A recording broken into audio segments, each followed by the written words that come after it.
Bon, chers amis internautes, fans de raffia, je vous avais passé un petit film sur ce qu'on faisait ici avec le raffia. Et en fait, il y a eu beaucoup de réactions. Les gens m'ont demandé comment on fait. Donc voilà, je vous ai fait une petite vidéo pour vous montrer comment on attaquait la germination et la mise en pépinière de graines de raffia.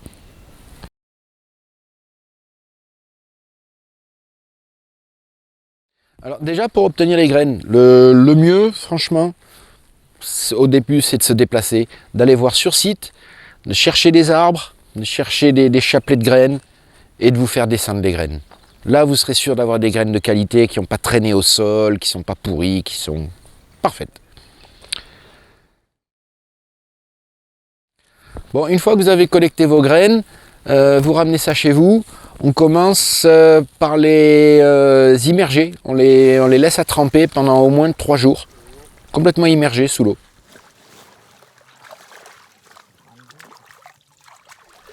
Bon, une fois qu'elles ont bien trempé, on les sort et là on commence un travail assez pénible. Il faut les écailler. Vous voyez comment elles sont faites, hein, avec ces petites écailles partout autour qui sont assez dures à enlever. Donc vous commencez par enlever cette écaille et vous tombez sur une espèce de pulpe jaunâtre, hein, un peu fibreuse.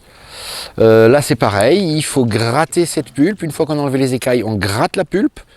Et ça se finit avec un petit racloir métal pour dégager, presque polir la graine. Il faut vraiment que la graine soit très propre.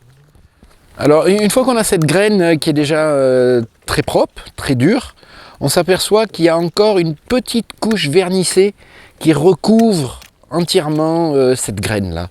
Donc il va falloir la gratter et autant que possible, on va essayer de la gratter au niveau de l'œil de la graine. C'est-à-dire que vous voyez cette petite trace, hein, là, sur le côté de la graine. C'est de là d'où va sortir la plante. Donc là, délicatement, avec un petit racloir, vous grattez cette petite pellicule vernissée. Bon, une fois que vous avez votre graine, elle est bien propre, vous avez gratté la pellicule vernissée, il faut préparer quand même un lit de semis. Donc généralement, on prend un substrat plutôt sablonneux. On a posé les graines avec l'œil vers le haut. On recouvre d'un terreau le plus riche possible. En dessus du terreau, une petite couche de paillage. Et si vous êtes dans des régions très ensoleillées, encore un ombrage par-dessus. Voilà, alors une fois qu'on a tout ça en terre, eh ben, il faut continuer à arroser pendant, patience, 2-3 mois, quasi quotidiennement. Il faut garder le truc très très humide. Et dès qu'on voit les premières petites pousses sortir, on prélève les graines et on les rempote dans des sachets.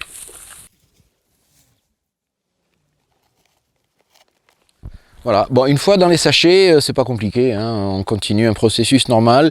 Ça va faire au moins 5 ou 6 mois en pépinière pour qu'ils aient une taille suffisante, que le réseau racinaire se soit un petit peu développé.